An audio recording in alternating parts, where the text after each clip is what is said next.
Graça e paz a todos. Bom, dando continuidade aqui ao nosso curso, fazendo agora aqui esta aula de apresentação para vocês, falar um pouquinho aqui sobre nosso curso. Eu vou tirar aqui algumas dúvidas a respeito de como vai funcionar este curso, né? E como vocês já observaram aqui no nosso cartaz, né? Nosso cartaz oficial do curso, vocês vão ver aqui que nós já estaremos falando durante 6 meses e cada mês vai ter 2 disciplinas. E eu separei aqui para vocês algumas das doutrinas mais polêmicas que existem dentro do cristianismo. É lógico que existem muitas outras doutrinas, mas eu tentei pegar aqui algumas principais, que são aquelas que realmente a gente pode fazer uma análise e começar a fazer uma investigação em cima delas para ter uma certeza que realmente quais são as suas origens. Tá vendo aqui?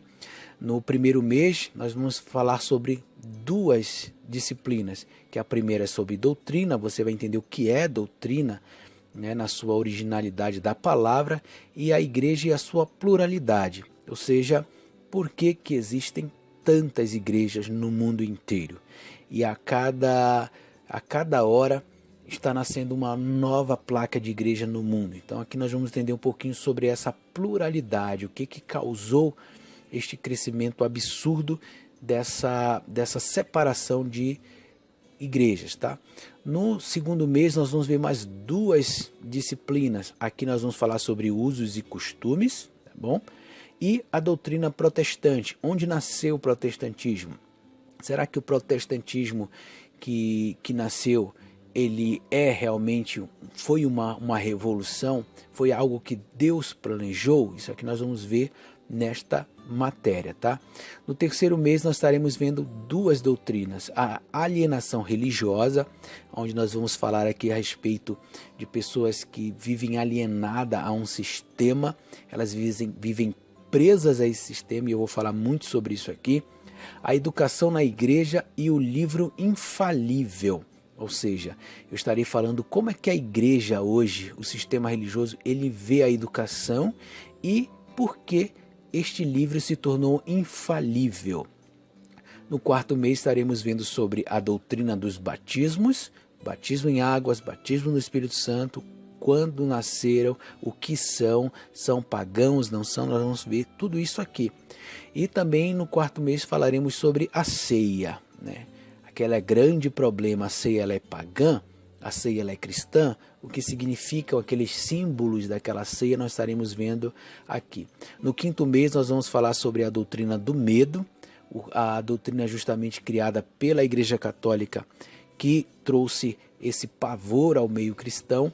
Também falaremos sobre a superstição no meio cristão. Isso aqui é um perigo. E essa doutrina, será que ela existe? Será que hoje ela é uma prática?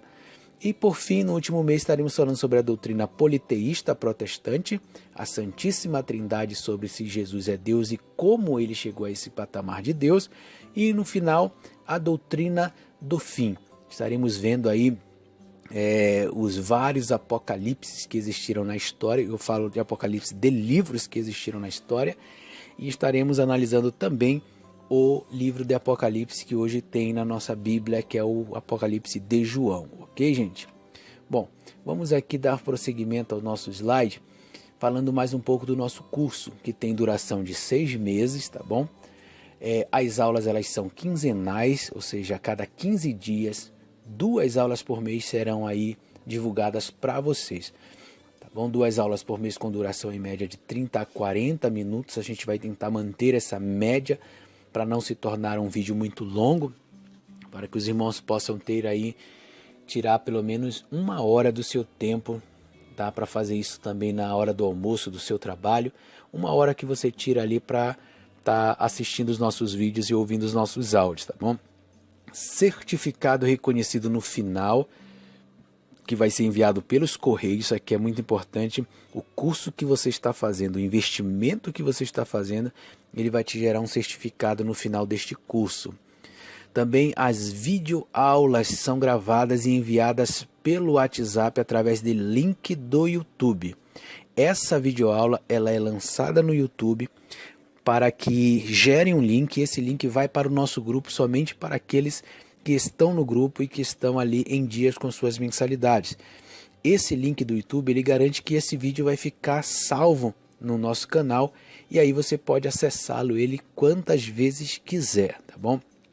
Então, isso aí garante a você que você pode assistir essa aula, dar pause nela, continuar outro dia ou assistir ela na comodidade da tua casa no dia que você quiser e tendo esse apoio 24 horas via grupo de WhatsApp para tirar dúvidas. Qualquer dúvidas que existirem sobre as aulas, inclusive esta, nós já temos o nosso grupo lá da turma de doutrinologia, que você pode estar aí a qualquer momento, tirando as suas dúvidas conosco, tá? Corroborando com a aula. Ó, pessoa, você esqueceu talvez um detalhe, é muito importante a participação de todos, tá? Para que você tire suas dúvidas e corrobore com os outros colegas, tá ok? Olha só. E nós vamos estudar aqui nessa aula de apresentação sobre a importância do estudo analítico e crítico na vida de um estudante cristão. Basicamente hoje você estará vendo, analisando a importância de ser um pesquisador analítico e de principalmente ser um crítico. Quando você se torna um crítico, você se torna tanto um crítico do que você está vendo, quanto um crítico de si mesmo. Isso aí você vai ver no decorrer desta breve aula de apresentação, que nós vamos estar aí fazendo alguns testes e até analisando algumas coisas para você ver a importância que é você ser analítico e crítico, ok? Olha só, já ouviram falar sobre esta expressão, a letra mata? E aí eu te pergunto, a letra realmente mata? Por que as pessoas usam esta expressão? Por que principalmente aqueles que são contra o estudo teológico, a primeira coisa que você vai ouvir é isso. Eu tenho certeza que 99% das pessoas que estão vendo este áudio ou vendo este vídeo já receberam uma resposta como essa. Quando você se interessa em estudar e investir na tua carreira, eles dizem para você que a letra mata e que você tem que reviver ao Espírito. Por quê? Eles tiram isso lá de 2 aos Coríntios, capítulo 3, versos 6 e 7, tá? Que eles dizem assim, ó, o versículo diz: Ele nos capacitou para sermos ministros de uma nova aliança, não da letra, mas do Espírito, pois a letra, o quê, ó? A letra mata, mas o Espírito vivifica. Então, eles pegam esse primeiro momento, e lançam para você. Ó, o teu estudo vai matar a tua fé, o teu estudo vai matar a fé dos outros, tá? E o teu espírito vai ficar fraco. Só que ele se esquece que no versículo 7 vem o seguinte complemento. O ministério que trouxe a morte foi gravado com letras em pedras, mas esse ministério veio com tal glória que os israelitas não podiam fixar os olhos na face de Moisés, por causa do resplendor do seu rosto, ainda que desvanecente. Então veja, todas as vezes que eu pegar um versículo e isolá-lo do seu contexto, eu terei um problema, ou eu teria a solução para aquilo que eu quero criar em você. Porque quando eles pegam o versículo 6, e se você eliminar o versículo 7, que é o contexto, você vai ver que realmente a letra mata e que só o Espírito vivifica. E aí, esse é o grande problema, porque o versículo 7, ele está automaticamente ligado ao 6 e explicando o que Paulo quis dizer. Quando Paulo diz que a letra mata, querido, ele está logo embaixo dizendo que letra é essa? O ministério que trouxe a morte foi gravado o quê? Com letras em pedras. Paulo estava dizendo que a lei, ela trazia a morte. A lei, ela trazia uma coisa mais dura, e o Espírito, ele vivificava, o Espírito dava um outro sentido, que foi aquilo que Jesus tanto pregou na sua vida, enquanto esteve entre os discípulos. Então Paulo dizendo assim, que a lei, quando ela é vista de uma maneira carnal, o que acontece? Ela traz a morte. Mas quando o Espírito vivifica, existe aí uma nova interpretação, existe aí uma nova visão. O Espírito vivificou tal pessoa. Então ali aquele velho problema, aquela velha guerra de Paulo com respeito às ordenanças da lei, como existiram várias leis, ele está se referindo justamente àquela lei que não é boa, tá bom? Então aqui o versículo 7, ele está automaticamente explicando o versículo 6. Então quando alguém vier até você e falar que a letra mata, você já sabe o que significa essa letra. Não é estudar, não é se capacitar. Ele está se referindo ao contexto da sua época sobre a letra da lei. Ok, irmãos? Vamos aqui passar para o próximo slide. Olha só um exemplo bem bacana que eu quero te mostrar agora. Nessa imagem que você está vendo aqui deste elefante. Por que você deve ser analítico e crítico? Preste bem atenção. Eu vou te fazer uma pergunta e vou te dar alguns segundos para você responder a você mesmo. Eu pergunto a você, quantas pernas ou patas tem este elefante desta imagem que você está vendo aqui? É lógico que todas as vezes em que eu passo esta imagem, seja em palestras ou seja em aulas, vão aparecer várias coisas aí. Então eu te pergunto, me responda bem rapidinho, quantas patas e pernas você está vendo nesta imagem? Muitos agora estão dizendo, professor, eu estou vendo 1, 2, 3, 4, 5, 6, 7, 8 pernas ou 8 patas.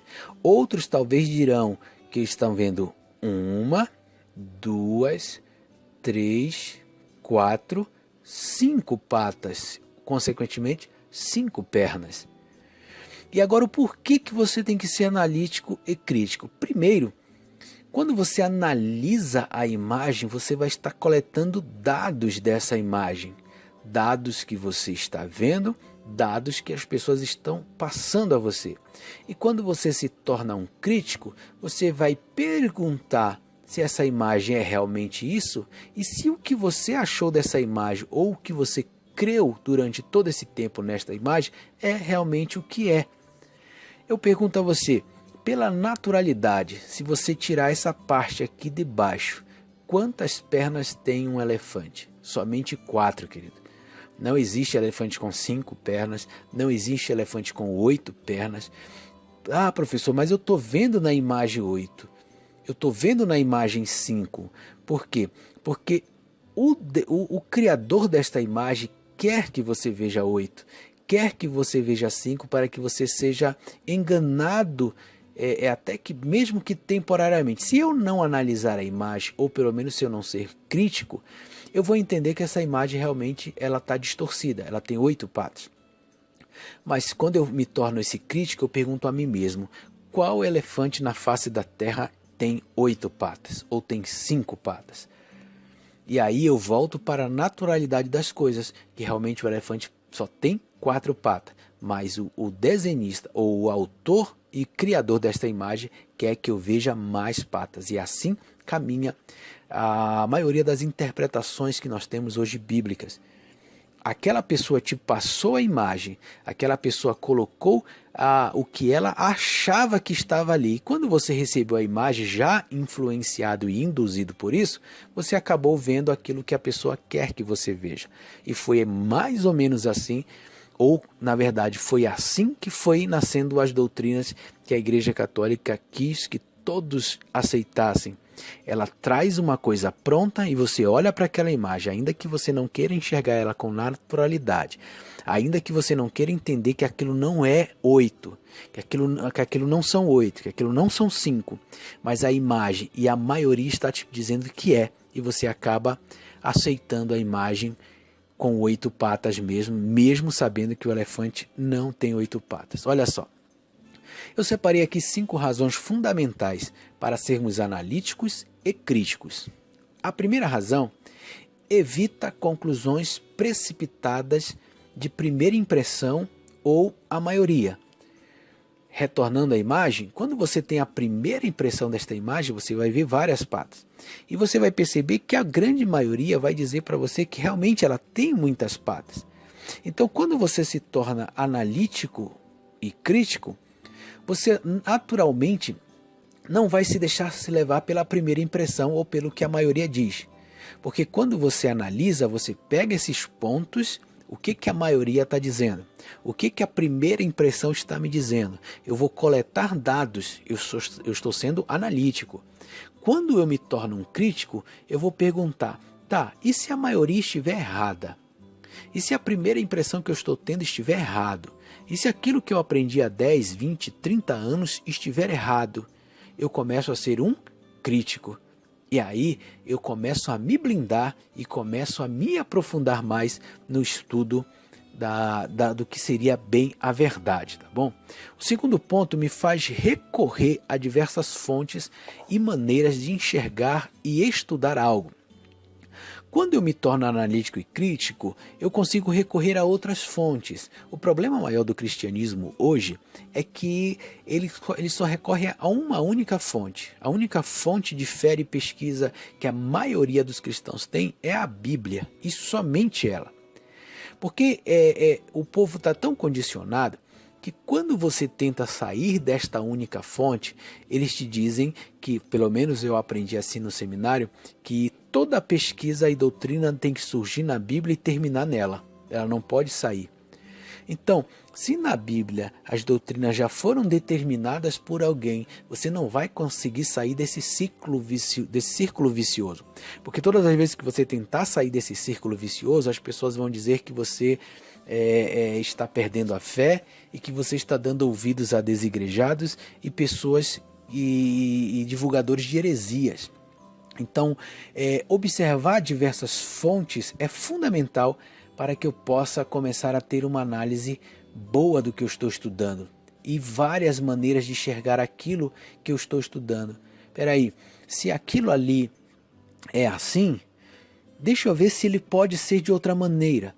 Deixa eu ver o que as outras pessoas estão dizendo a respeito daquilo que eu estou estudando. Será que o que me falaram é uma visão universal? Será que aquilo que me falaram é a única fonte, é a única interpretação ou existem outras interpretações?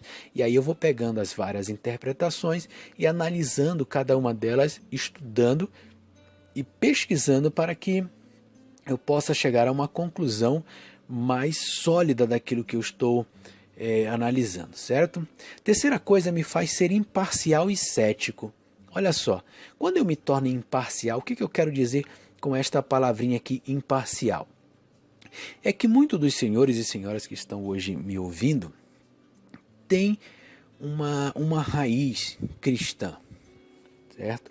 Tem uma raiz doutrinária. Muitos aqui nasceram na Assembleia, outros nasceram na Quadrangular, outros vieram da Batista, da Igreja Católica. Então você tem uma raiz.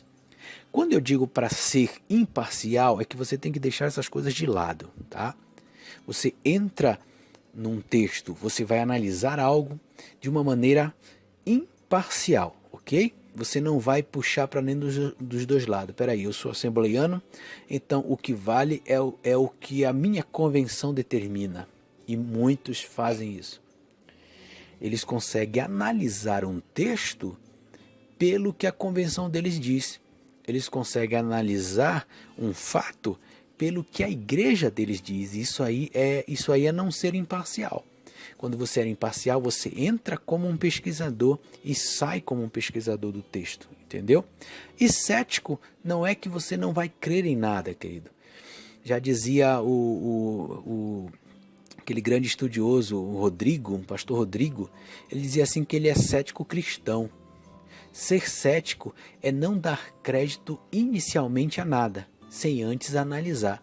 Então, ser cético hoje é você não entrar de cabeça num assunto sem antes estudá-lo. Isso aí é muito importante. Ah, eu creio porque me falaram. Não. O importante é que você creia hoje porque você pesquisou e estudou aquele assunto. Entendeu? Esse é um grande ponto. Quarto ponto, me faz criticar o texto, perguntando a ele por quê, para quê, onde, quando e o quê. Quando eu estudo um texto específico, principalmente analisando aquele texto em que Paulo diz que as mulheres, não é bom que as mulheres tenham, é bom que as mulheres tenham o cabelo crescido, né? Porque o cabelo crescido é como um véu. Aí eu vou perguntar, por que Paulo falou aquilo? Para que Paulo, ou para quem Paulo falou aquelas coisas? Onde ele falou? quando ele falou e o que especificamente ele quis dizer com aquilo. Quando eu interpreto desta maneira, eu começo a analisar o texto de uma forma imparcial e entender que o que eu quero entender, eu preciso entender primeiro a mente daquela pessoa que falou aquilo. Eu preciso entender o contexto em que ele está dizendo aquilo e se ele está fazendo referências a alguma coisa. Então, quando eu olho por esse lado mais crítico, eu consigo entender realmente o que ele quis dizer daquele texto. E quinto, me faz rever meus conceitos quando minha mente está aberta para tal processo. Rever conceitos é uma coisa fundamental para quem pesquisa. Porque se você está pesquisando algo, é porque alguma coisa te gerou dúvida daquilo que você já sabia. E muitas coisas foram desconstruídas na minha vida por causa disso. Porque quando eu descobri o que falavam contra aquilo que eu cria, eu fui estudar. E ao estudar, eu encontrei algo. E quando eu encontrei este algo, eu tive que rever meus conceitos. Rever conceitos pode ser até, em alguns casos, apagá-los por completo. Porque muitos conceitos te ensinaram errados. E quando você descobre que esse conceito foi ensinado errado, você tem que revê-lo. E rever é começar um processo novamente. E para isso você tem que estar o quê? De mente aberta. Porque se você estiver com a tua mente fechada e estudar algo que você já começa não crendo que pode ser verdade, nem comece a estudar, querido, porque você vai continuar naquele mesmo.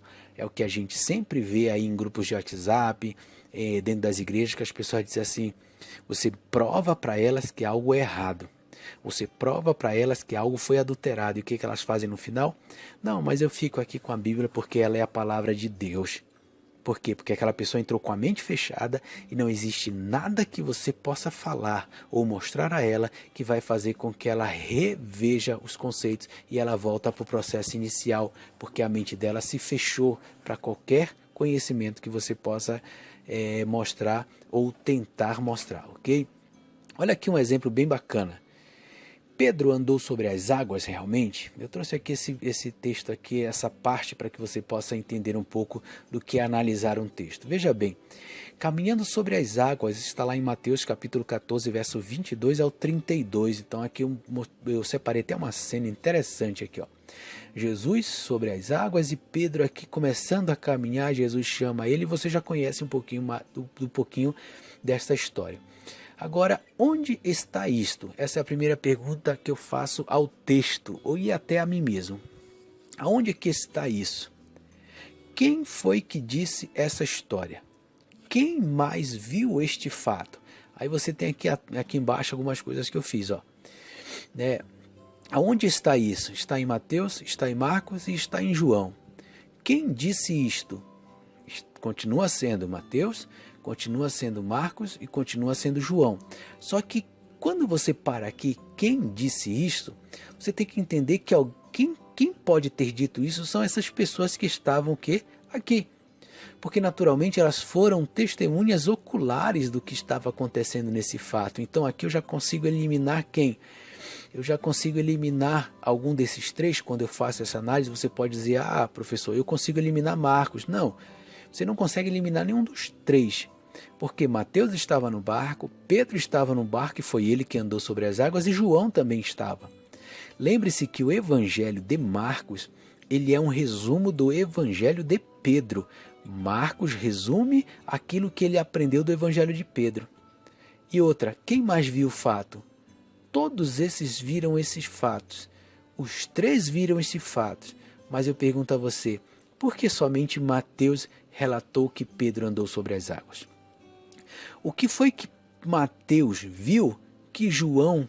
Vamos imaginar que esse aqui seja o João, tá? E vamos imaginar que esse aqui seja o Mateus. O que esse Mateus aqui viu que esse João não viu?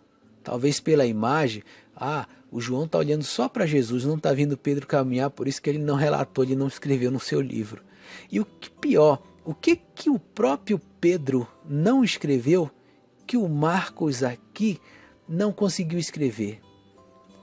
Por que só Mateus? Aí você parte para aquela parte analítica. Espera aí, se somente Mateus viu, e no barco também estavam o João, então naturalmente João teria que ter relatado, porque isso foi um fato de uma magnitude tremenda.